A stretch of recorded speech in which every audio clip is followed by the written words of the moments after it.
Digo, que el día de mañana, cuando ustedes tengan que atender pacientes, no van a venir los pacientes, vuelvo a repetir, con un cartelito que diga, mire doctor, yo tengo tantos años, tengo antecedentes de tos y expectoración crónica, y a veces tengo chillidos en el pecho y me cuesta respirar, me falta el aire, y a veces tengo catarro purulento y fiebre.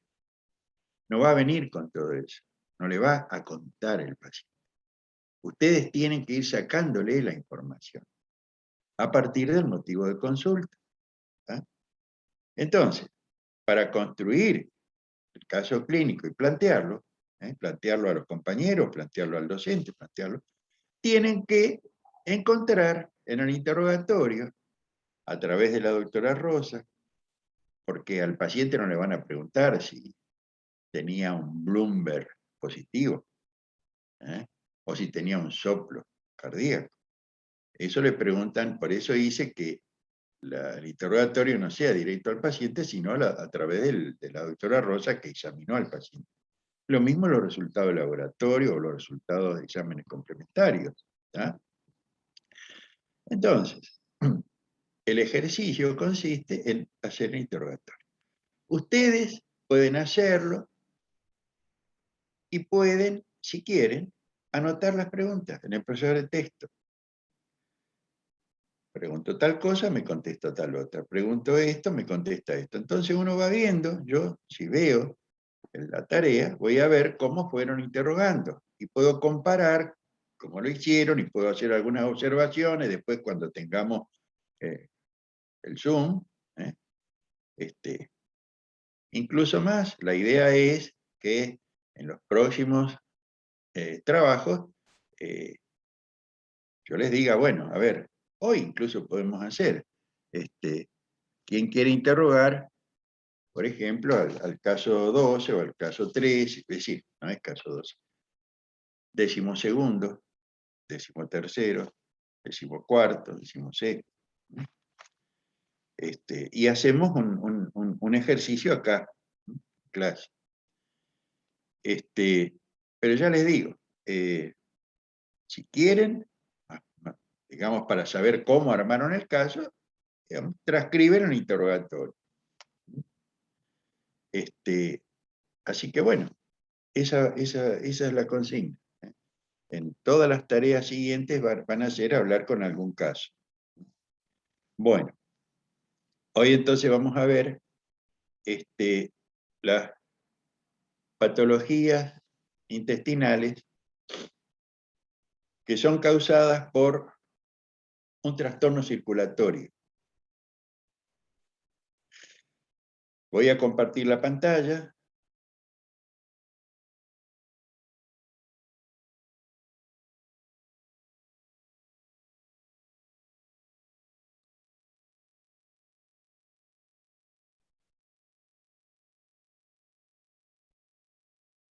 Bueno, trabajo práctico número 7, aparato digestivo. Vamos a ver isquemia mesentérica, ángulo intestinal, colitis isquémica, oclusión intestinal que compromete la circulación y algo de diarreas agudas. Entonces, la irrigación del intestino está dado fundamentalmente por la arteria mesentérica superior. Ahora, en las arterias, en todas las arterias del organismo, pueden ocurrir cosas que conlleven un déficit circulatorio del territorio que irriga esa arteria, produciendo daño tisular. Ese daño tisular isquémico, por falta de irrigación, determina la aparición de dolor, liberación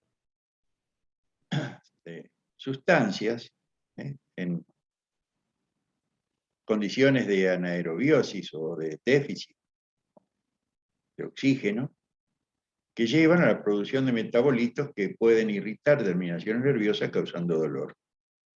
El ejemplo típico es el dolor isquémico en el miocardio por oclusión de la arteria coronaria o espasmo de la arteria coronaria, o bien un aumento del consumo de oxígeno en ciertas ocasiones,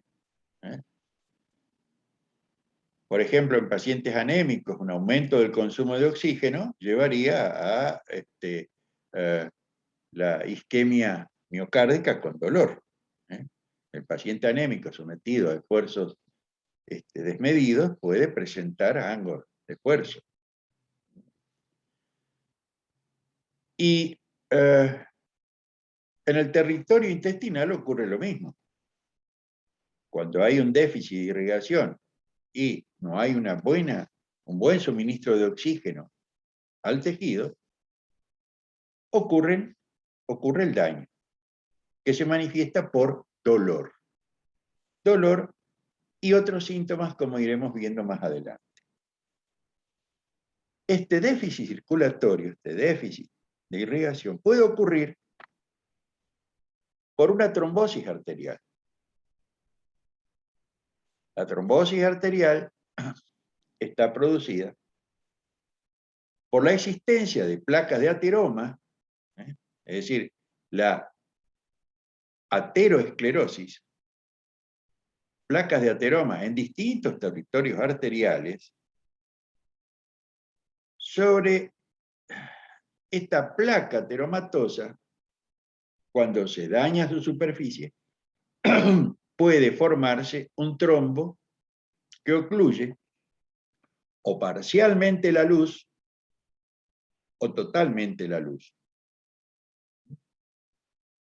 Esto va a traer como consecuencia la isquemia del territorio irrigado y las manifestaciones clínicas, que después veremos, y en ocasiones el infarto isquémico y la necrosis del tejido irrigado. Y ese tejido irrigado es el intestino. Y se produce entonces lo que se conoce como un infarto intestino mesentérico. Lo mismo ocurre, perdón que la garganta me... entonces, la ateromatosis, es decir, la enfermedad arteriosclerótica. Esta oclusión no solamente puede ocurrir en el territorio, digamos, de los vasos intestinales, sino en otros territorios, en cualquier territorio, que ya hemos visto, en las coronarias, en las carótidas, produciendo lesiones isquémicas cerebrales, infartos isquémicos. En las arterias de miembros inferiores también hemos visto la claudicación intermitente. Ustedes pueden repasar en los videos anteriores, incluso cómo es la formación de la placa de ateroma, qué papel juega el colesterol, los depósitos de colesterol, la formación de las placas. Entonces hay que repasar la fisiopatología de la formación de placas de ateroma, porque ahí está el inicio del problema. Otras veces, la isquemia intestinal está producida por un émbolo. Ese émbolo se puede desprender de un trombo que puede estar alejado del sitio donde impacta, por ejemplo, un trombo en la orejuela de la aurícula izquierda, en un paciente con una fibrilación auricular. Se desprende un émbolo y ese émbolo puede ir a cualquier lado. Y ese cualquier lado puede estar, digamos, en el territorio de una arteria que irriga una porción de intestino. Después la isquemia puede estar provocada, la isquemia mesentérica,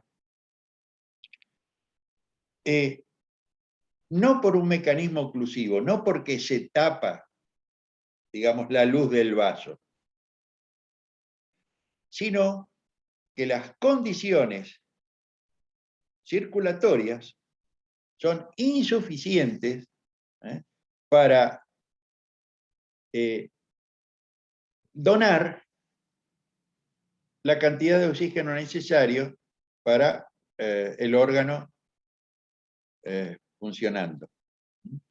Es decir, la función del órgano, en este caso el intestino, requiere un suministro de oxígeno suficiente que en ciertas condiciones de déficit circulatorio no llega el oxígeno suficiente.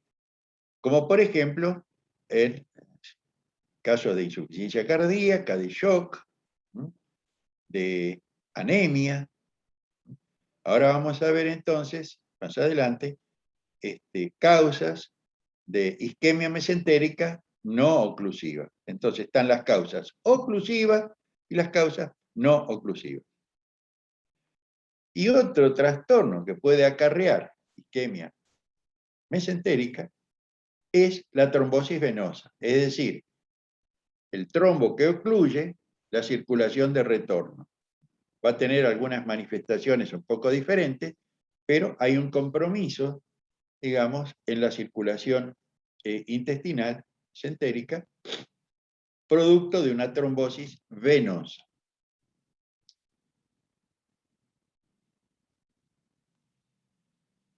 Los diagnósticos diferenciales que debemos plantear frente a un dolor abdominal de carácter isquémico son la pancreatitis aguda, la obstrucción intestinal, que veremos más adelante, la isquemia no oclusiva, la trombosis venosa aguda, el infarto intestinal y el aneurisma disecante de aorta. Estos son los diagnósticos diferenciales que debemos plantear. Obstrucción intestinal. La obstrucción intestinal o oclusión está dada por un estrechamiento de la luz intestinal, es decir, una estrangulación de esa luz intestinal,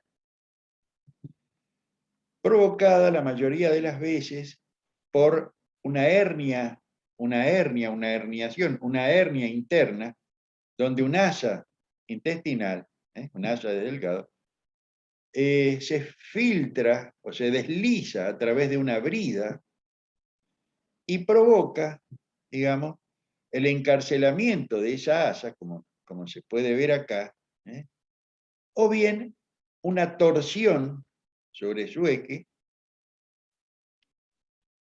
lo que produce una interrupción del flujo sanguíneo. Ahora veremos más en detalle cómo es la cosa. En la obstrucción intestinal, uno de los factores de riesgo más importante es la presencia de antecedentes quirúrgicos. Cuando hay un antecedente quirúrgico, pueden formarse bridas y adhesiones que corresponden a secuelas de la inflamación peritoneal que hubo como producto de la cirugía y del trauma que hubo de la cirugía. Estas bridas y adhesiones, como vemos acá, pueden predisponer a que las asas intestinales se tuerzan y eso va a causar una obstrucción de tipo mecánico. También puedes tener causas de obstrucción intestinal si, por ejemplo, tienes una masa, como en el caso del cáncer de colon, y sería igual otro tipo de obstrucción. ¿Cómo es la obstrucción intestinal? Si ocurre de forma aguda, puedes tener un dolor de tipo cólico y tendrías náusea y vómito, pero con presencia de bilis o inclusive de material fecal si es que la obstrucción es a un nivel mucho más bajo. También el paciente va a referir constipación o incapacidad para pasar gas y en el examen físico, en la fase inicial debería haber un aumento de los ruidos intestinales, pero posteriormente en fases más tardías van a haber ausencia de ruidos intestinales y la distensión abdominal corresponde a la presencia de gas en el abdomen y eso se va a manifestar con hiperresonancia o timpanismo generalizado. Si es que hay un estrangulamiento de las asas intestinales, también puede ocurrir isquemia del intestino. Perdón.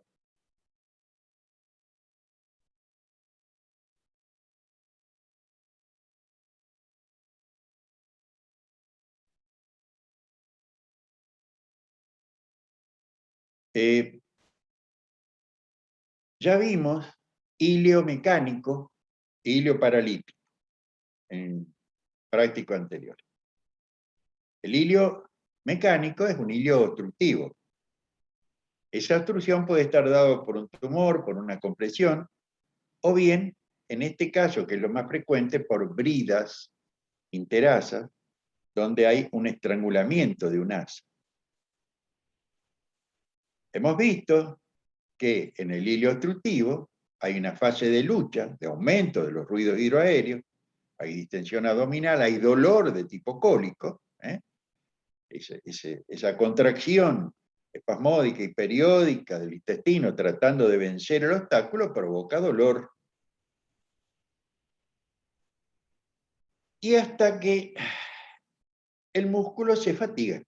Como todo músculo, hay una fase en que la lucha termina en rendición.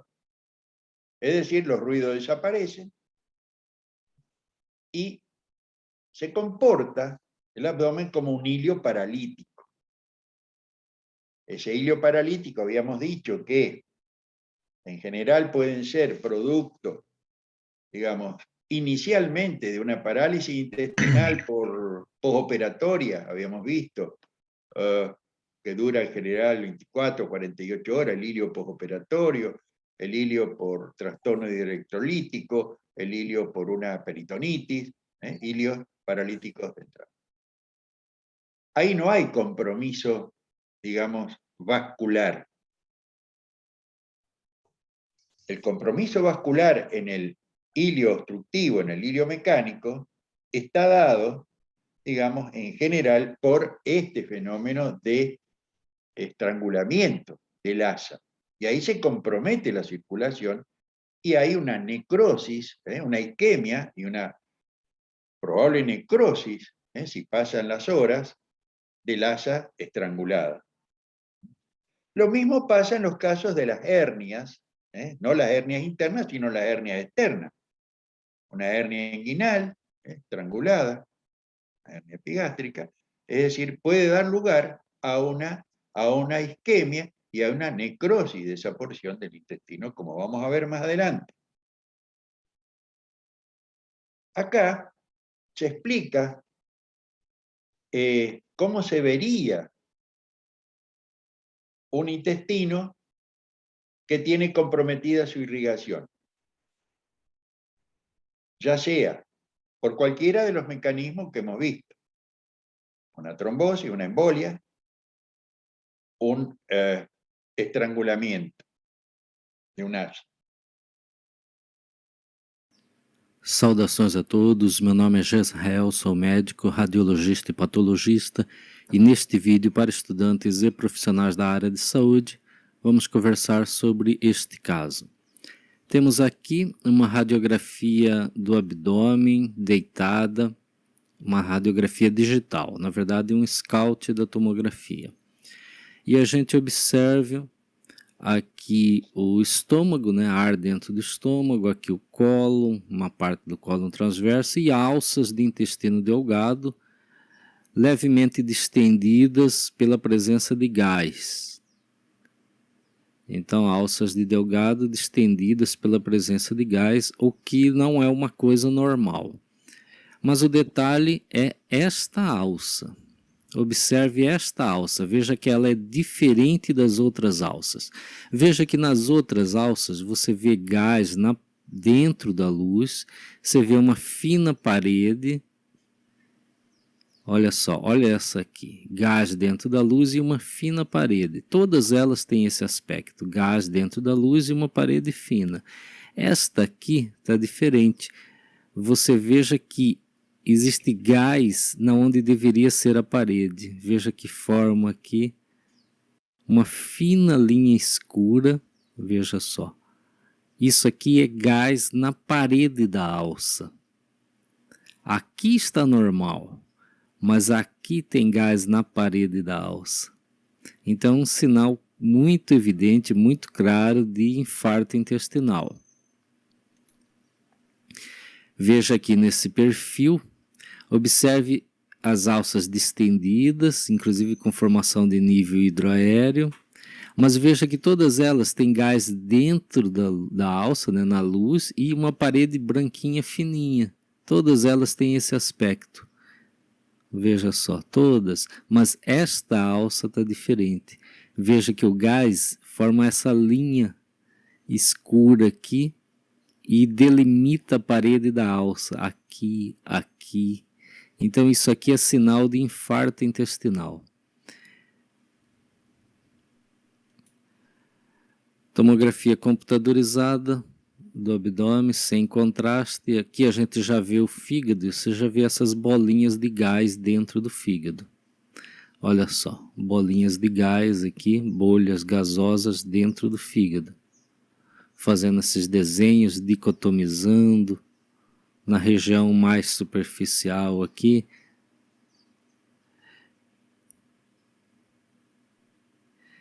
Veja como é um paciente que tem uma intensa aterosclerose, veja a artéria hepática totalmente calcificada, os seus ramos calcificados.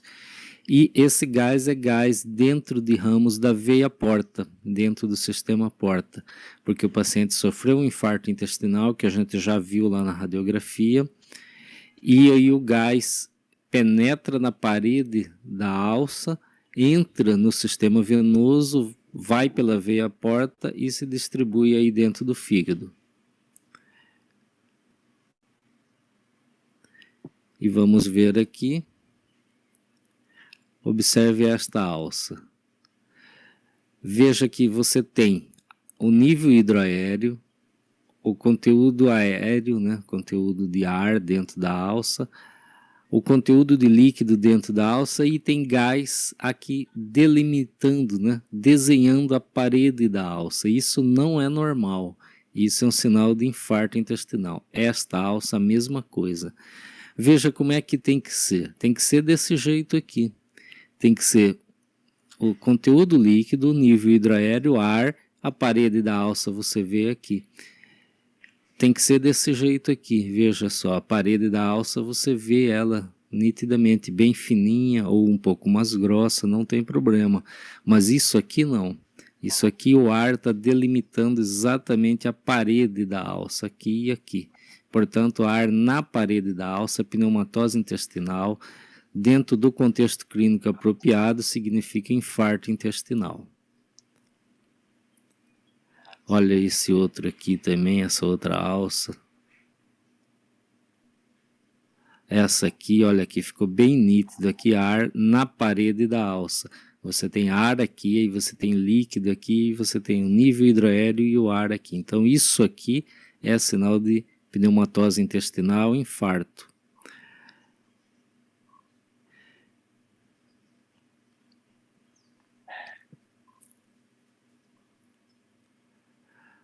Ok, então neste vídeo o objetivo era mostrar aí um caso de infarto intestinal que já podia ser diagnosticado lá pela radiografia simples. Ok? Neste vídeo era isso, obrigado e até o próximo. Bien, vamos a ver entonces un primer caso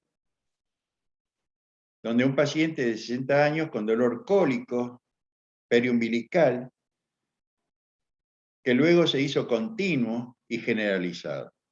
Primero era cólico y después el dolor fue continuo y generalizado. Con el dolor tuvo una evacuación de heces teñidas con sangre, no hubo respuesta a analgésicos potentes, el abdomen estaba algo distendido con escasos ruidos hidroaéreos, ¿sí? Un pulso débil e irregular.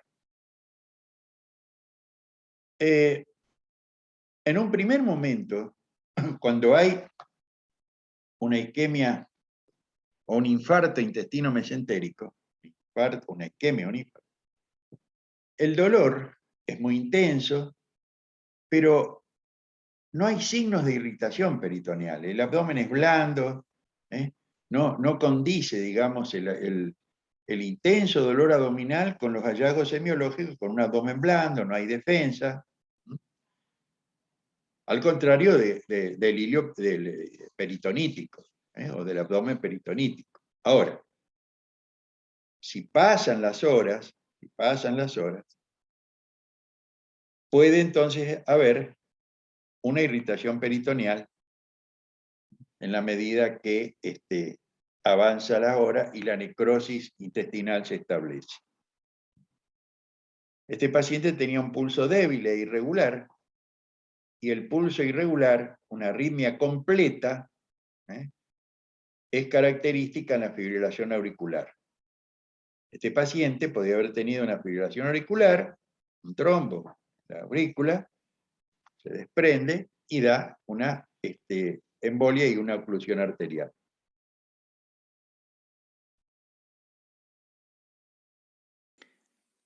La isquemia mesentérica es otra causa de dolor abdominal. En la isquemia mesentérica hay una disminución del flujo hacia el intestino delgado, o si es que hay una isquemia a nivel del colon, se puede usar el término colitis isquémica. La isquemia mesentérica puede presentarse como dolor abdominal agudo o crónico. En el dolor abdominal crónico, entonces, queda claro que la isquemia mesentérica está dada por la oclusión de la mesentérica y afecta al intestino delgado. Cuando la afección es en el colon, hablamos de colitis isquémica, la isquemia del colon. pensemos en un dolor de tipo anginoso, pero en este caso, en vez de que el dolor venga con el esfuerzo, el dolor viene con las comidas. Porque imaginemos que tenemos una obstrucción de tipo aterosclerótica. Cuando tenemos un momento de digestión, el intestino necesita más flujo sanguíneo para esta función, pero como hay un bloqueo, no va a tener el flujo sanguíneo suficiente, y ahí es cuando vamos a tener isquemia, similar a cuando teníamos angina en los casos de aterosclerosis, cuando había esfuerzo en la angina estable. Ahora, si es que la obstrucción persiste y luego llega a formar una oclusión completa, puede tener una consecuencia de un dolor abdominal agudo, que sería una isquemia mesentérica agudo, y la característica principal sería un dolor abdominal discordante con el examen clínico. A esto nos referimos a que el paciente refiere que tiene un dolor de la máxima intensidad y realmente parecería que tuviera peritonismo, pero si es que uno realiza el examen clínico, va a encontrar un abdomen suave y depresible, lo cual no va acorde a lo que esperábamos de la descripción del dolor del paciente. También con la isquemia y la necrosis del intestino puedes tener sangre en heces, es importante tener en cuenta los antecedentes en estos casos. Como les dije, la fisiopatología de la isquemia mesentérica puede ser igual que la del infarto o de la angina en respecto a la oclusión que puede ocurrir por aterosclerosis, porque la aterosclerosis puede ocurrir en todas las arterias grandes del cuerpo. También puede ocurrir fenómenos de fibrilación auricular en la que un émbolo puede viajar y causar una oclusión, y también si es que es muy grave, ya puede el paciente presentar signos de choque. Bien, entonces, existe una oclusión parcial. Cuando existe una oclusión parcial, es como si fuera el ángulo de esfuerzo con las coronarias. El ángulo de esfuerzo, no hay suficiente llegada de oxígeno. En el caso del intestino, ese ángulo intestinal se produce, digamos, después de las comidas, es decir, el trabajo digestivo. Si hay una obstrucción parcial, aparece el dolor como un ángulo postprandial. Bueno, acá vemos un electro. Este electro corresponde, fíjense la onda es decir, una fibrilación auricular. Bueno, estas son las radiografías que ya se comentaron. si el patrón oro, es decir, el estudio, digamos, por excelencia para determinar la existencia de la oclusión es la angiografía mesentérica, la arteriografía o angiografía mesentérica. También con el ecodoppler se puede identificar alguna zona de obstrucción, pero la que nos brinda mayor precisión es la angiografía mesentérica. Ahí se ve el sitio de oclusión. Como consecuencia de esta obstrucción, que digamos obliga a la exploración quirúrgica, Un granito, igual a ese, cigarrillo. ¿Tienes peristaltis? Ya. No, todo esto tiene peristaltis.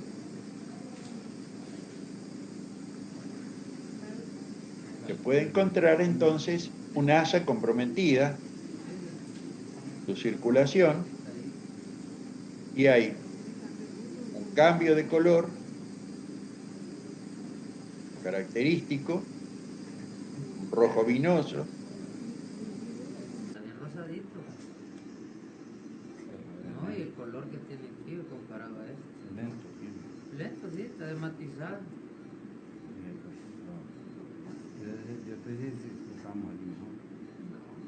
Pero aquí hay dura para la sutura. ¿Ve? Sí. Y le vamos a quitar un 25% de intestino. fíjense el cambio de color, el asa, Queda bastante. Tiene toquecito, Sí. ¿verdad? Le va miren, a quedar bastante intestino, está viable. Y la última que quita ya, aquí está ahí. Ya hay bastante. Sí, tiene. Sí, vale. Yo creo que va a cuando se funcionar. estimula, Esta parte es viable. Pero aquí hay- si no está viable no reacciona, si está viable empieza con contracciones al estimular el asa. Se hace tu parte Bueno, cerca. démosle.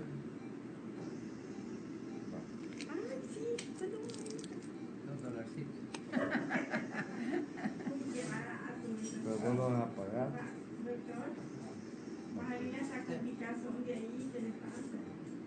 Nada así como Don Julio botándola por todos lados.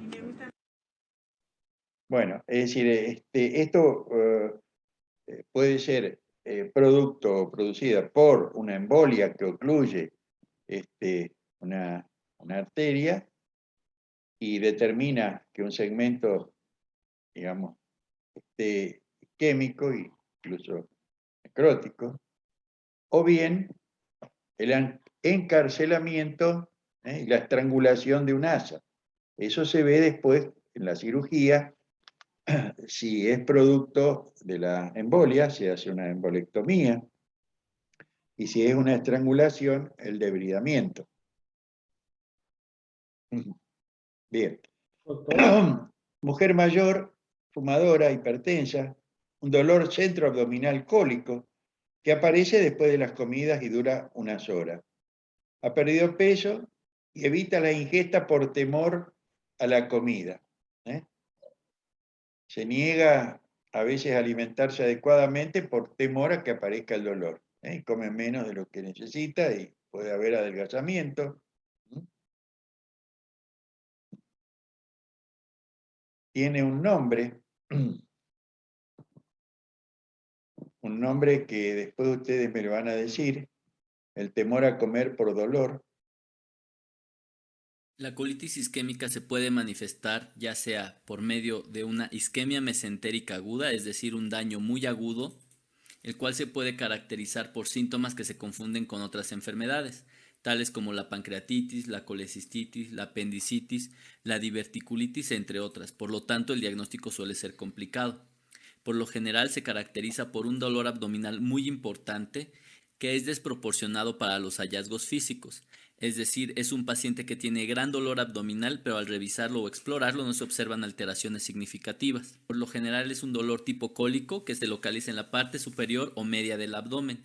puede ser continuo y generalizado dependiendo de la arteria que se encuentra afectada. En algunas ocasiones puede haber vómito, diarrea, falta de ruidos abdominales que se denominan peristalsis o incluso fiebre. Muy frecuentemente puede aparecer sangre en la materia fecal, ya sea de manera evidente o a través de un estudio que se llama sangre oculta en heces. En etapas avanzadas puede haber una gran distensión abdominal, una gran sensibilidad en el abdomen y un olor fecaloide en el aliento. Sin embargo, en algunos casos esta isquemia puede ser crónica. En estos casos se observa en pacientes entre la 7ª y 8ª década de la vida, predominantemente del género femenino. Los síntomas principales son dolor abdominal después de comer y pérdida no intencionada de peso. Esto se puede llamar angina mesentérica o miedo a comer. También pueden presentar náusea e incluso vómito. El dolor en esta ocasión puede ser solo tipo cólico en la parte superior del abdomen o alrededor del ombligo. En algunas ocasiones se puede irradiar o mover hacia la espalda y por lo general ocurre 15 a 30 minutos después de haber ingerido alimentos y puede persistir hasta por 5 o 6 horas. Debe de tenerse mucho cuidado en aquellas personas que presentan síntomas persistentes, ya que puede sugerir la presencia de infarto o perforación del intestino. Finalmente, en los casos de colitis isquémica puede haber un dolor tipo cólico de inicio súbito y que se puede acompañar por sangrado rojo en la materia fecal o incluso diarrea sanguinolenta. Bueno, a ver, ¿cómo se llama ese temor a comer por el dolor en la isquemia mesentérica? La angina mesentérica. Angina mesentérica, profe. ¿Eh? No, el Angina- temor a comer, ¿cómo se llama? Fagofobia. Ah, bueno, se ve que funcionó el internet. Citofobia o fagofobia. ¿Sí? Bueno, La colitis isquémica se puede manifestar. bueno, como siempre, la angiografía entonces revela la estrechez o la placa de ateroma con el coagulito que puede estar ocluyendo parcialmente el vaso. ¿Eh? Esto hay que estar atento porque si progresa puede llegar a presentar un infarto del intestino con necrosis y digamos, el ecodoppler también puede ser de utilidad.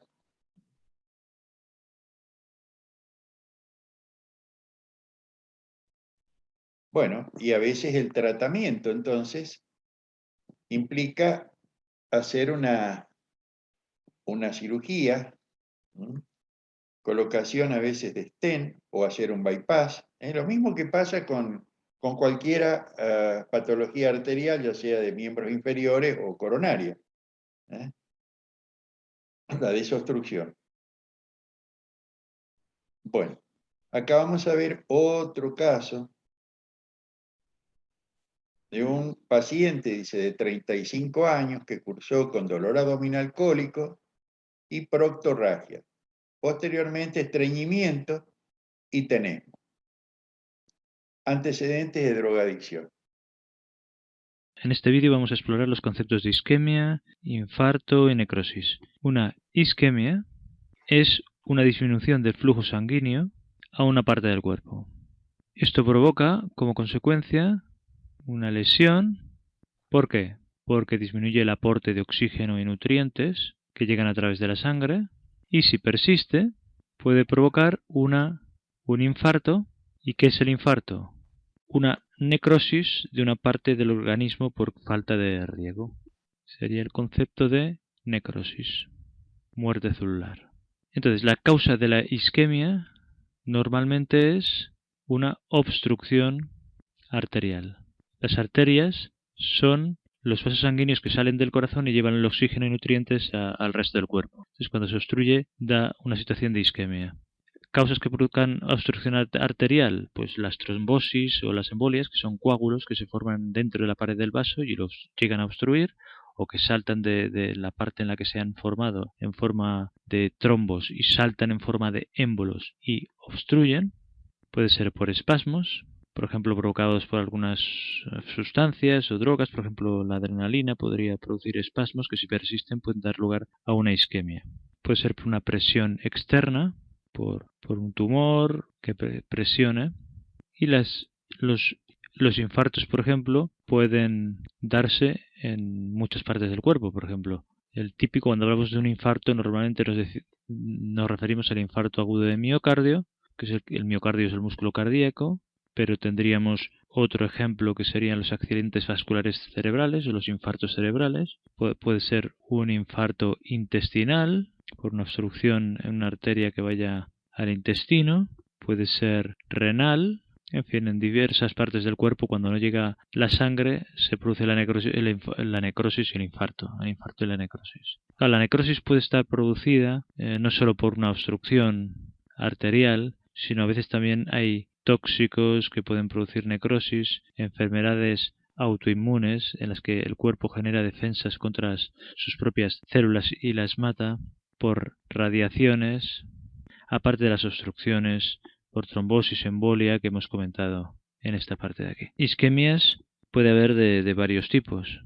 Podemos tener una isquemia que sea transitoria, o sea que dure un tiempo concreto, o que sea permanente, o puede ser aguda, o sea que se produzca muy rápido, o que sea crónica, es decir, que se produzca muy lentamente con el paso de los años. O puede ser una isquemia total, o sea que se ocluya totalmente la arteria, o parcial, que sea solo parte de la arteria. En fin, para resumir, comentar que la isquemia es una disminución del flujo sanguíneo en una parte del cuerpo que puede llegar a provocar una lesión en las células producido por la falta de llegada de oxígeno y nutrientes y que en último término, si persiste, dará lugar al infarto que consiste en una necrosis y que puede tener otras cosas distintas a la isquemia como estas que hemos dicho aquí.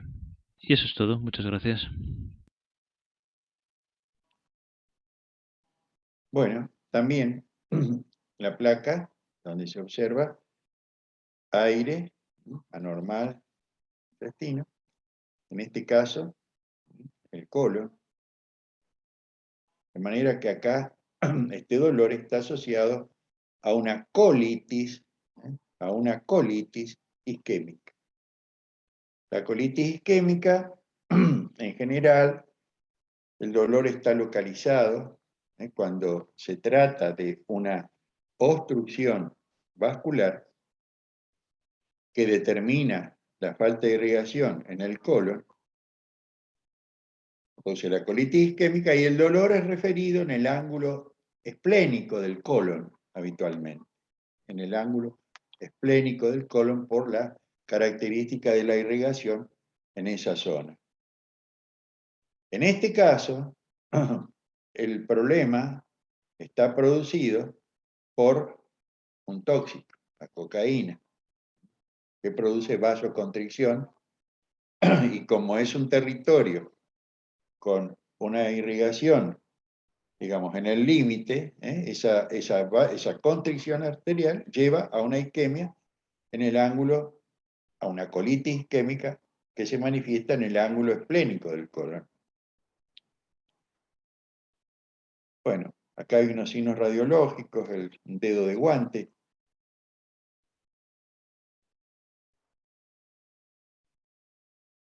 Colitis isquémica, una exploración endoscópica.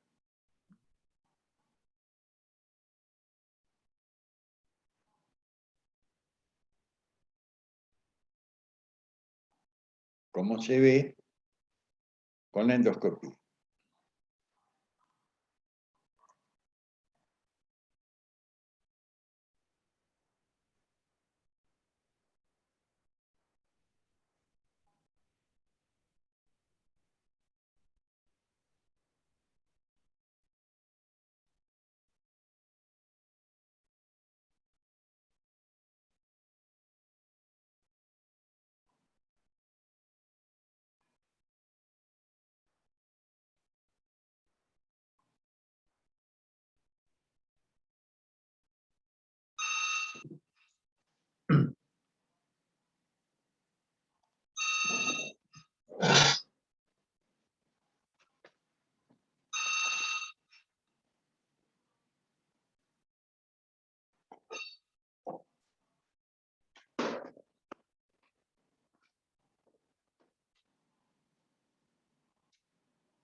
se ve resto de sangre, el ángulo esplénico. Bien. Esta es un estudio anatomopatológico de la pieza resecada, como se ve, digamos, la mucosa colónica. En este vídeo vamos a explorar los conceptos de isquemia. Acá. Entonces, embolia, arteria mesentérica superior, el 80, es la más frecuente, perdón, 50% de la etiología por orden de frecuencia. El 50% embolia de la arteria mesentérica superior. El 25% isquemia mesentérica, pero no oclusiva. Las causas no oclusivas, es decir, no hay un trombo, no hay un émbolo, pero hay condiciones circulatorias deficientes, como por ejemplo en el shock, en la hipovolemia, en tóxicos como la ergotamina, la cocaína y el síndrome post-artectomía. Acá el 10% dice que es causado por una trombosis en la arteria mesentérica superior. Trombo. Y el 10% trombosis de la vena mesentérica. Puede ser primaria o secundaria. Es decir, las secundarias son causadas por trastornos de la coagulación, por procesos tumorales, por policitemia, por deshidratación, hipertensión portal, síndrome de Buchiari, que es la oclusión de la suprahepática. Y estos estados de hipercoagulabilidad se llama trombofilia, estados de hipercoagulabilidad. Acá con el tema del COVID se pensó también que podía haber en el pulmón la existencia de oclusiones arteriolares o capilares en el pulmón por trombofilia, un estado de hipercoagulabilidad. Y el 5% son isquemias mesentéricas focales, es decir, toma solamente una porción de un asa intestinal, y esto lo hemos visto también en el estrangulamiento de un asa. Bueno, y acá se señala la cocaína como causa, en este caso, de isquemia mesentérica no oclusiva. Bueno, el tratamiento, dice acá. Si hay, uno se pregunta si hay irritación peritoneal o no. Si hay irritación peritoneal, sin lugar a duda y cuanto antes, la parotomía, más la desobstrucción, es decir, la embolectomía. Y la resección del intestino infartado.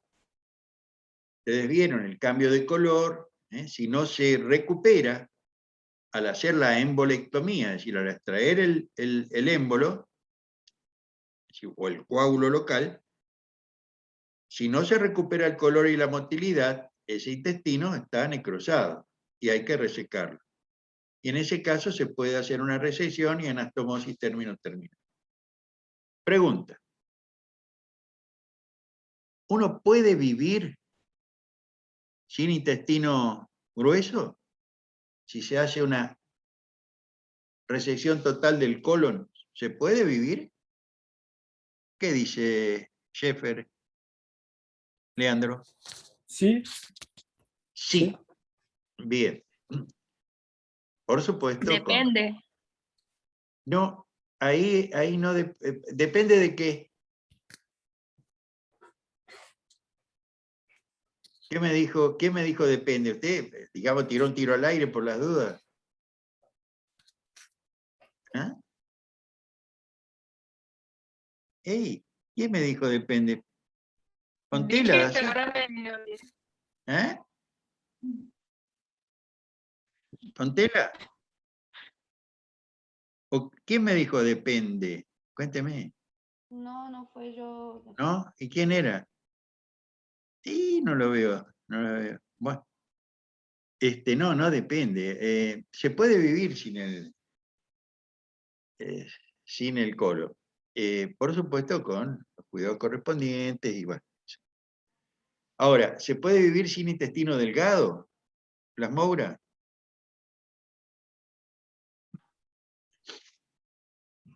Creo que ¿Eh? no, doctor. Ahí no estoy seguro. A ver. Pineiro. Para mí que no también, doctor. Eso. Sin intestino delgado, no. ¿Cuánto intestino delgado? ¿Con cuánto intestino delgado se puede vivir?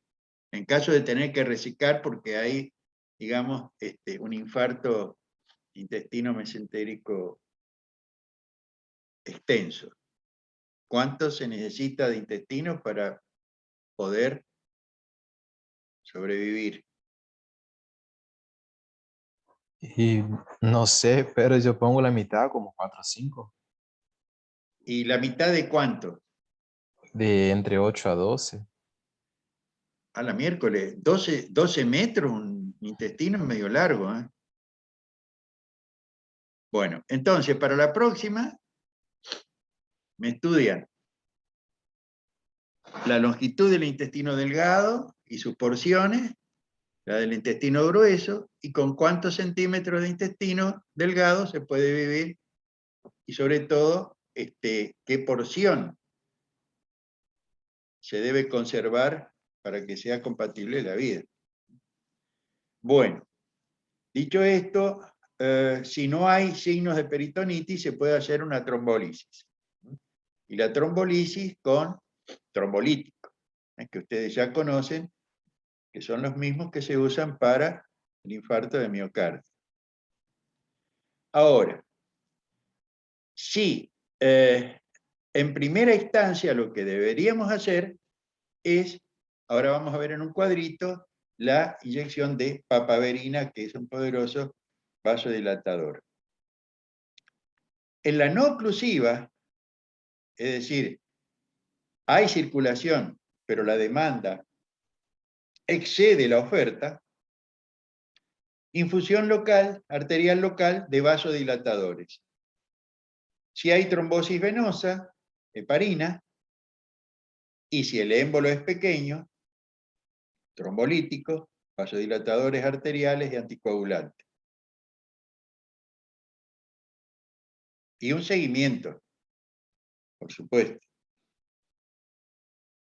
¿Ve? Acá dice, entonces, isquemia arterial mesentérica, angiografía más papaverina. Si la isquemia es oclusiva por una embolia o una trombosis, embolectomía o reconstrucción vascular más recesión intestinal en los sitios de necrosis irreversible. Es decir, cuando con la estimulación no se recuperan los movimientos y no hay cambio favorable en la coloración. Ahora, sin segmentos remanentes dudosos, es decir, si es bien clara la zona infartada y no hay zonas dudosas, se puede hacer una anastomosis primaria. Ahora, si hay segmentos remanentes dudosos, que uno no está seguro si recuperaron la vitalidad o no, se hace un abocamiento de cabos. Los cabos se abocan a la pared. Si la isquemia no es oclusiva y hay signos peritoneales, resección con abocamiento de cabo. Si la isquemia es no oclusiva y no hay signos peritoneales, papaverina y observación. Esa es la conducta.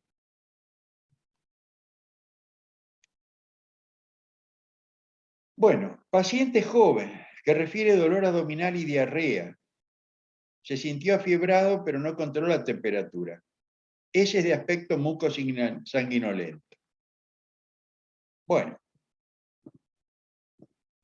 dolor abdominal con diarrea. Se sintió con fiebre, pero no controla la temperatura y tiene heces de aspecto mucosanguinolento. ¿Está? ¿Qué diagnóstico debemos plantearnos con estos datos? Esto es una presentación muy escueta de un caso clínico. Es muy resumida, pero hay datos interesantes que ya nos permiten plantear un posible diagnóstico o diagnóstico diferenciales. A ver, vamos a ver si encuentro a alguien que esté despierto por acá. Luciana, ¿por dónde anda Luciana? Luciana, No sé si me ve, profe. no la veo. ¿No? Y no porque, no, yo tendría que poner, ver el que está hablando acá, a ver. ¿Luciana? Sí. Ahí Ahora me está, escuchan. ahora la veo, ahí la veo. Está. Bueno, Luciana, ¿qué me dices? Con estos elementos, ¿no? ¿Qué diagnóstico diferencial, un par de diagnóstico diferencial deberíamos plantearnos? Si es más, mejor. Y diagnóstico, a ver. ¿Eh? ¿Se corta, Luciana, el audio? Está con un internet inestable, me parece. Bueno, vamos a auxiliarla. Sheffer, Leandro. Ahora.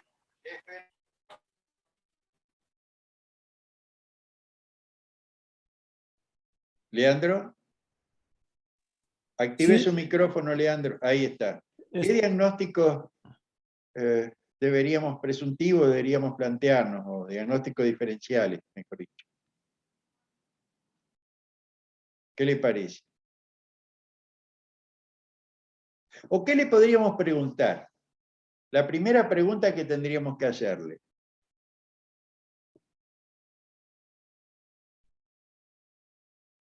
Si viajó a un lugar. Si viajó, bien. ¿Por qué le pregunta eso, Luciana?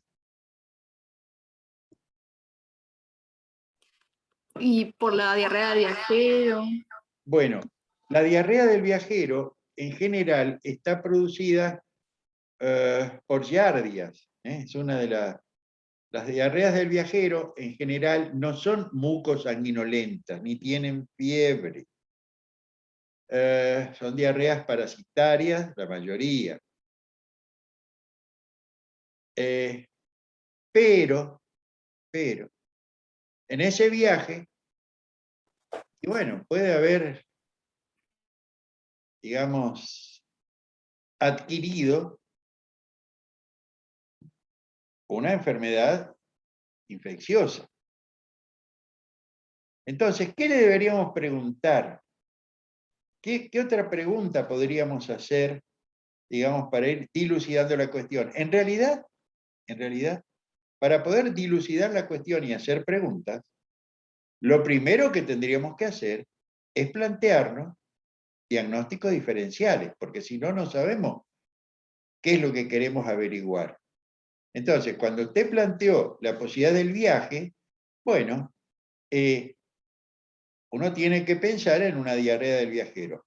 Pero las características estas, mucosanguinolentas, el dolor abdominal y la fiebre, en general la diarrea del viajero es una diarrea indolora, y ya le digo, generalmente las giardias. Ahora, si hay dolor y hay heces mucosanguinolentas y parece haber tenido fiebre o algunas líneas de temperatura, tenemos que plantearnos primero de todo la enfermedad que puede dar esto y después tenemos que preguntar para ver cuál es. ¿Está? ¿Alguien quiere tomar la parada? Doctor, ¿y podría ser una antamoeba histolítica, una shigelosis, salmonela? Bueno, perfecto. Entonces, usted Valentín está planteando como diagnóstico probable o diferencial una disentería, una diarrea aguda, infecciosa, ¿sí? Y como tiene muco, moco, sangre, y bueno, una disentería. Y las disenterías pueden ser bacilares o amebianas, es decir, una shigelosis o una antameba. Bien, bien. ¿Y qué otro diagnóstico diferencial teníamos que plantear? Que puede dar dolor abdominal, diarrea, mucosanguinolenta. Vimos hace poco, ¿eh? Una colitis ulcerosa. Colitis ulcerosa, profe. Ah, la colitis ulcerosa. Câncer de Muy cólon, bien. doutor?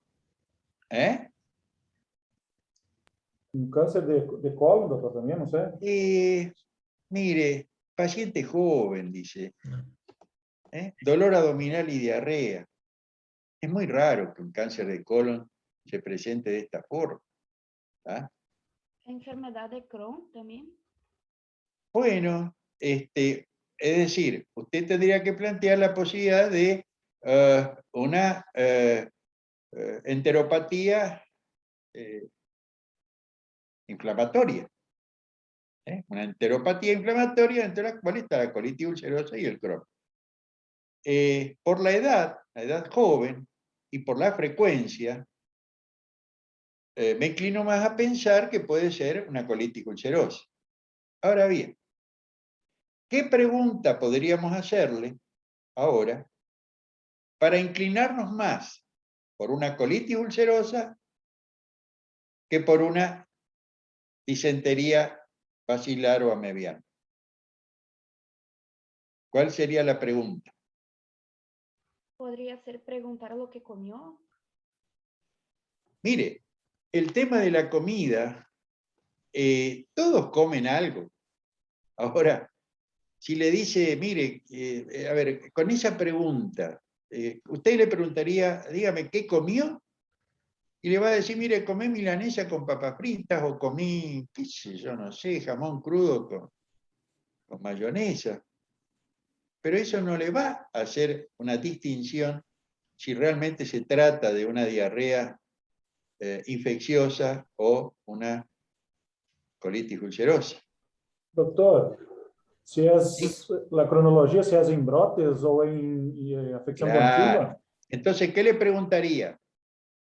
el tiempo, si está ocurriendo muy frecuente o en brotes más tardío, demora mucho para tener esa diarrea también, no sé. Claro, pero fíjese que usted todo eso que me está diciendo tiene que traducirlo en una pregunta al paciente. ¿Qué le pregunta? Supóngase que sea el asistente de Google.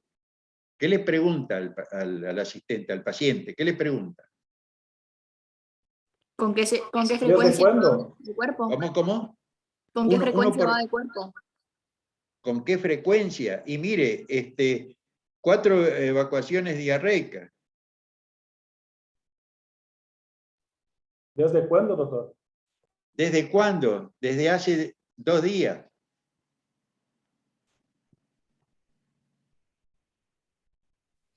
¿Ya tuvo un cuadro parecido? Ah, bueno. ¿Quién habló? Porque no se me prende la luz amarilla cuando alguien habla. Voy a poner para ver. Yo, profe Pamela. Pamela David. Sí, yo. Espere, que quiero. Ahí está. Yo, Ella, Pamela es el sapo de otro pozo. Ella está colada acá, pero mire cómo participa. Bueno, la pregunta es, dígame, señorita o señor, ¿ya tuvo esto antes? Sí, doctora, ya hace 2 meses tuve lo mismo y anteriormente también. Es decir, evoluciona por brote. Y puede ser un brote de una colitis ulcerosa.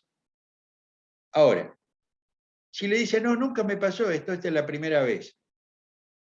¿Descarto entonces la colitis ulcerosa y me quedo con una disentería? ¿Qué me dicen? No, no puedo descartarla. ¿Por qué? Porque puede ser el primer brote. Puede iniciar así la enfermedad, la primera manifestación. Entonces, si ya tuvo antes, me quedo con colitis ulcerosa. Aunque un paciente con colitis ulcerosa que tiene brotes, esta vez puede no ser un brote de colitis ulcerosa.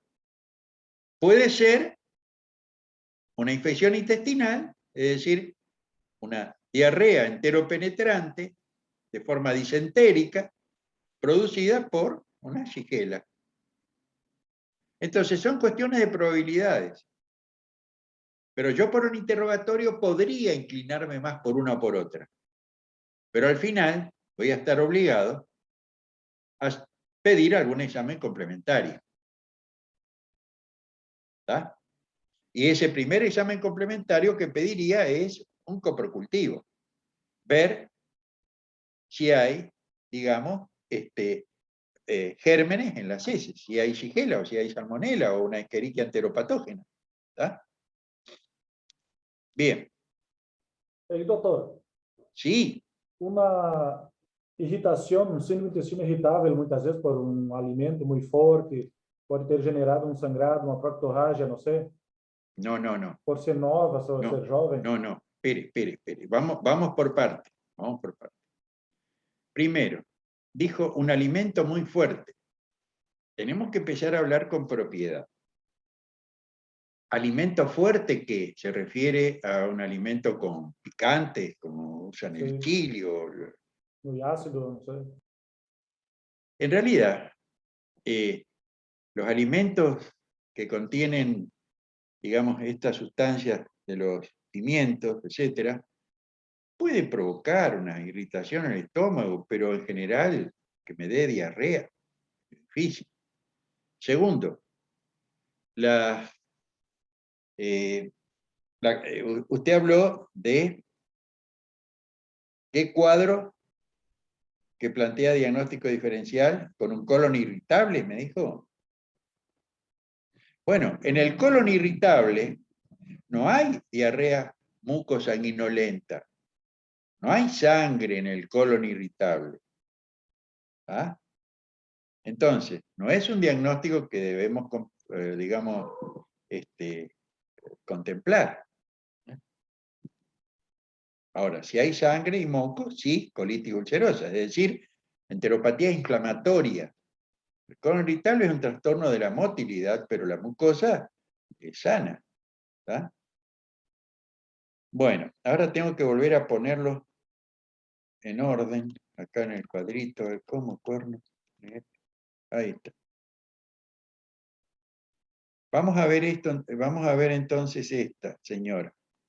Una viñeta general de una mujer de 40 años de edad que acude por 4 evacuaciones diarreicas.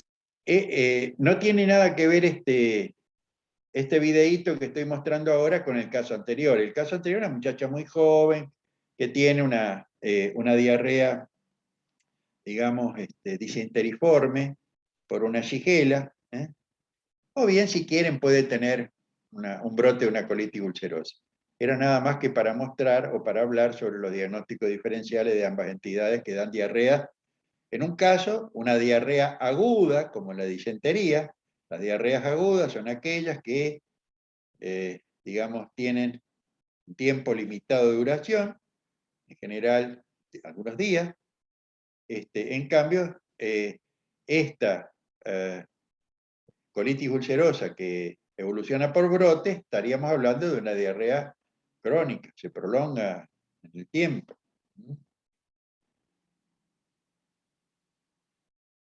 Y haremos una serie de preguntas en las cuales trataremos de identificar mediante palabras claves o cuadro clínico específicos lo que el evaluador está buscando como respuesta correcta. Pregunta 1. La paciente tiene antecedentes de consumo de comida china con arroz frito. Específicamente, fue recalentado en casa. La respuesta correcta es Bacillus cereus. Pregunta 2. La paciente trabaja en una guardería de niños. ¿Cuál es el agente más probable?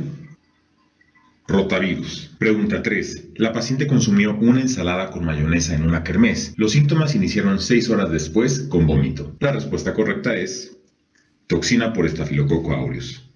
Bueno, lo que tenemos que diferenciar son las diarreas agudas, infecciosas, enteropenetrantes, que dan cuadros disenteriformes con muco, pus y sangre, shigella, salmonella, escherichia enteropatógena. De aquellas diarreas que están provocadas por las toxinas del germen.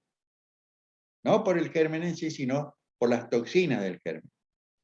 Esas son diarreas diferentes, son diarreas autolimitadas, en general menos de 24 horas, es la toxina del germen que se encuentra en ciertos alimentos, que pueden estar contaminados.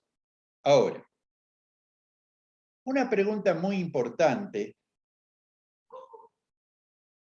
es identificar si hay alguien que padece lo mismo.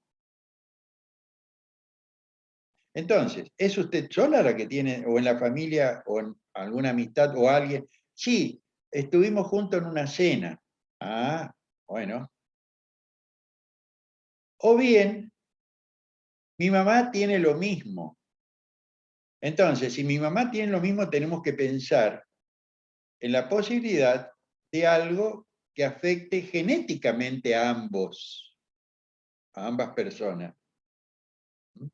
Entonces, puede ser o un contagio que sufrieron las dos, o la ingesta de un tóxico, o una toxina, o un medicamento que le está provocando el mismo cuadro.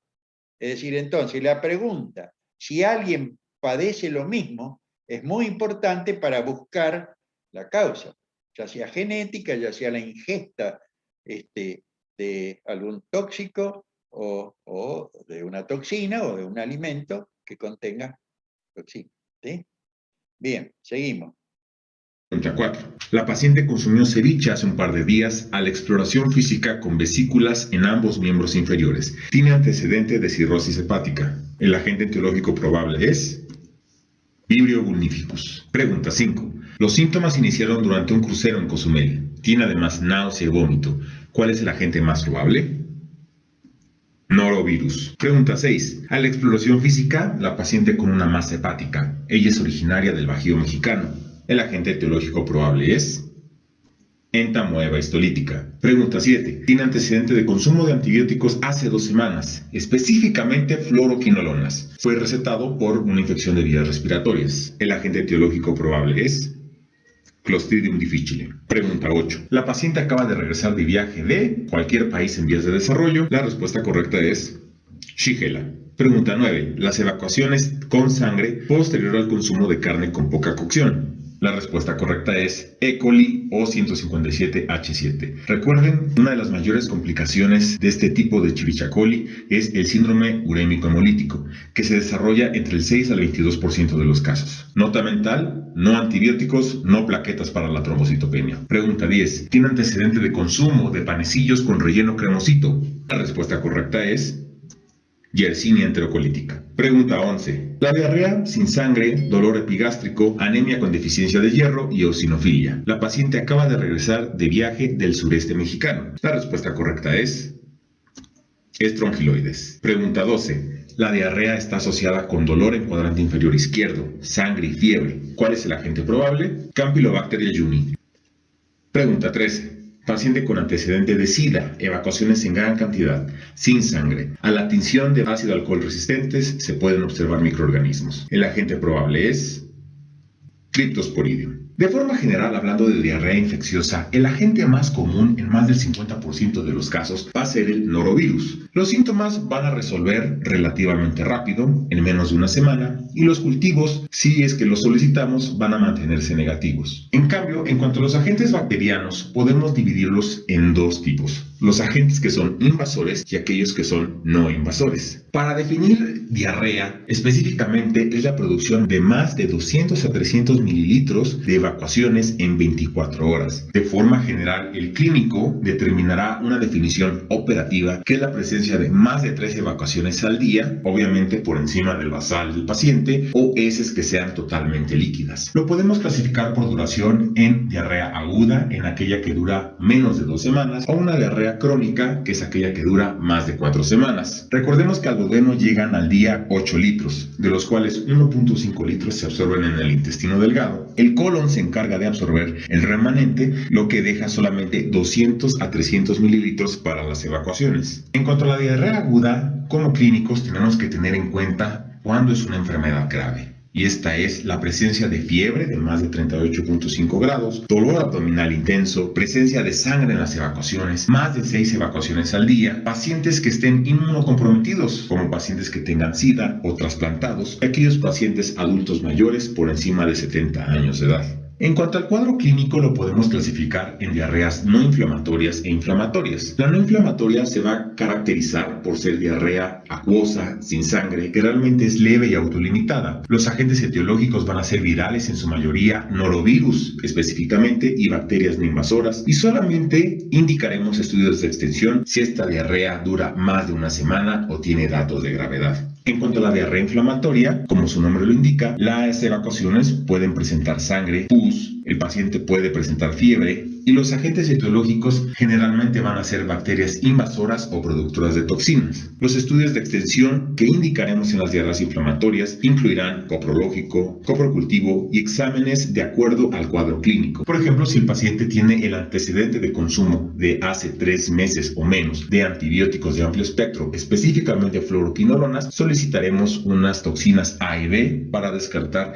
Clostridium difficile, y si el cuadro clínico, la presencia de anemia hipocrómica con déficit de hierro y que provenga del sureste mexicano o de un país en vías de desarrollo, la búsqueda de huevos y parásitos mediante el coproparasitoscopio. En cuanto a los agentes etiológicos para la diarrea no inflamatoria, recordemos que principalmente van a ser virales, específicamente el norovirus y el rotavirus. En cuanto a protozoarios, Giardia lamblia, Cryptosporidium y Ciclospora. Los agentes bacterianos en las diarreas no inflamatorias van a causar el cuadro clínico mediante enterotoxinas preformadas, específicamente el Staphylococcus aureus. El cuadro clínico nos va a hablar acerca de la presencia de mayonesa o la ingesta de un alimento en este tipo de condimentos, Bacillus cereus en el caso de arroz frito y Clostridium perfringens. O también las bacterias pueden producir diarrea no inflamatoria mediante la producción de enterotoxinas, como es la E. coli enterotoxígena o el Vibrio cholerae. En cuanto a la diarrea inflamatoria, los agentes virales va a ser por citomegalovirus, específicamente en pacientes inmunocomprometidos, protozoarios, la presencia de entamoeba histolítica, y las bacterias mediante la producción de citotoxinas, como es la E. coli enterohemorrágica o 157H7.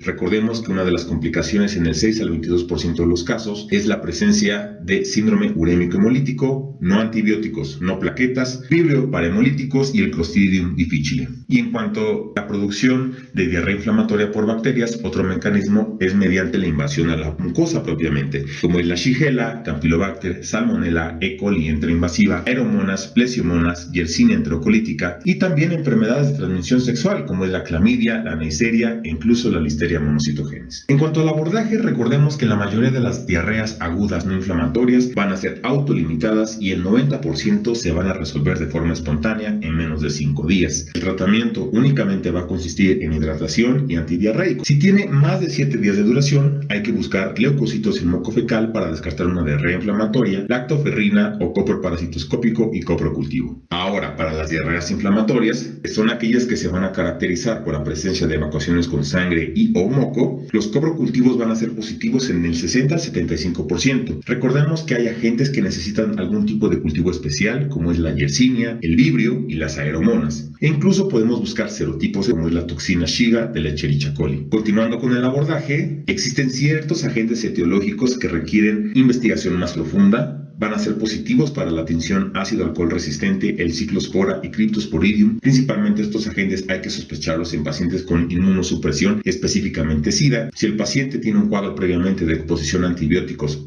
U, hospitalización reciente, búsqueda de toxinas A y B para Clostridium difficile, antígenos en heces existen para Giardia e Entamoeba, y además existen antígenos séricos para la búsqueda de Entamoeba. En cuanto al tratamiento, recordemos que para la diarrea aguda no inflamatoria generalmente es autolimitada. La dieta va a consistir en evitar fibra, lácteos, grasa, cafeína y alcohol, e hidratación con requerimiento de líquidos con electrolitos entre 50 y 200 mililitros por kilo al día. Los pacientes pueden beneficiarse de antidiarreicos, que son principalmente derivados de los opioides, como es la loperamida, van a mejorar la sintomatología, y recordemos que hay que evitarlo en pacientes con evacuaciones con sangre, fiebre y o datos de sepsis. Otro medicamento que podemos utilizar es el subsalicilato de bismuto, ya que tiene propiedades antiinflamatorias y antibacterianas de forma local. No todos los pacientes van a requerir el uso de antibióticos, es decir, un tratamiento empírico, pero debemos de considerarlos en el caso de que el paciente tenga datos de gravedad, como es fiebre moderada grave, disentería, tenesmo, inmunocomprometidos o deshidratación moderada. Las opciones que tenemos con una duración de 5 a 7 días son las fluoroquinolonas, aunque recordemos que esto puede exacerbar la aparición de diarrea por Clostridium difficile, el uso de trimetoprim con sulfamethoxazol o doxiciclina. De forma general, evitar macrólidos y penicilinas por la gran cantidad de resistencia actualmente en nuestra comunidad. Y para la diarrea del viajero, la rifaximina es una excelente opción porque es un medicamento de acción local que no se absorbe. Mucha suerte. Bien. Bueno, así es el aspecto de una diarrea mucosanguinolenta. El cultivo. Uno tiene que orientar al bioquímico. Cuando uno pide un examen bacteriológico, es conveniente mandarle un pequeño resumencito bioquímico para orientar en qué medio debe sembrar. Cuando uno piensa en anaerobio, cuando uno piensa en gran negativo, son distintos los medios y uno puede facilitar el trabajo y la tarea de búsqueda al bioquímico informándole acerca de las características clínicas del cuadro. Acá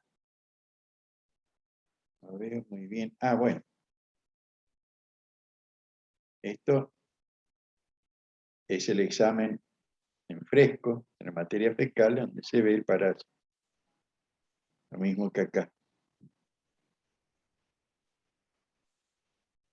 Entonces, resumiendo, los diagnósticos diferenciales de una diarrea aguda serían diarreas por fármacos, diarreas por tóxicos, diarrea del viajero, intoxicación alimentaria, son las toxinas más frecuentes de la del estafilococo, disentería bacilar, disentería mediana, gastroenteritis viral, diverticulitis, apendicitis retrocecal que irrita el intestino, como habíamos visto, tiflitis por yersinia, la colitis isquémica, puede dar diarrea sanguinolenta, la colitis pseudomembranosa, que ocurre por antibióticos, enfermedad inflamatoria intestinal, colitis ulcerosa, Crohn, colon irritable, puede dar diarrea, estrés emocional. Ahora, estas son diarreas agudas, causa de diarrea aguda, pero ustedes ven que el mecanismo, digamos, de producción es diferente en unas y en otras. Entonces, el médico, con el interrogatorio bien hecho, puede llegar a diferenciar o a presumir cuál es la causa. Puede ayudarse de exámenes complementarios, por supuesto. Bien, creo que no tenemos más nada. Y ahora lo que tenemos todavía son unos minutos para ensayar el interrogatorio de algún caso. Sé que se van a ofrecer, pero no se peleen, digamos, por responder. Levante la mano el que quiere empezar. Pero no lo estoy viendo a Díaz, Pachué, a Trinidad, a Florencia, a Canoniero, a Luciana, no los estoy viendo,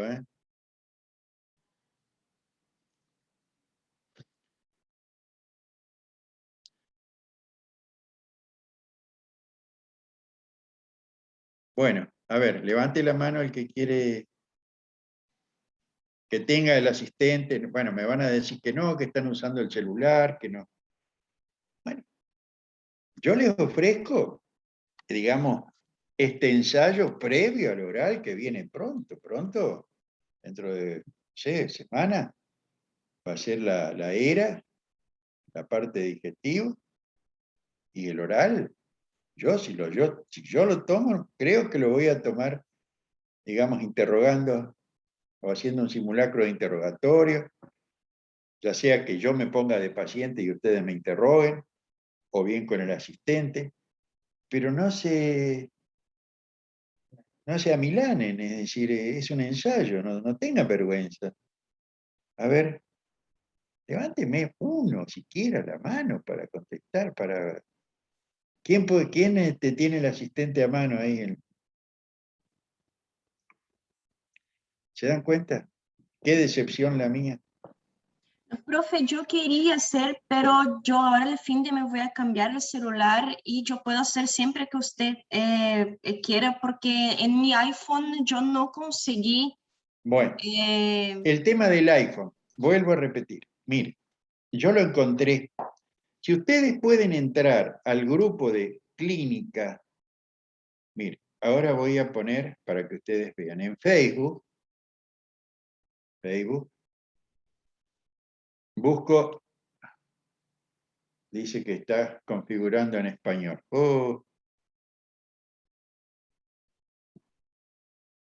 Voy a interrumpir un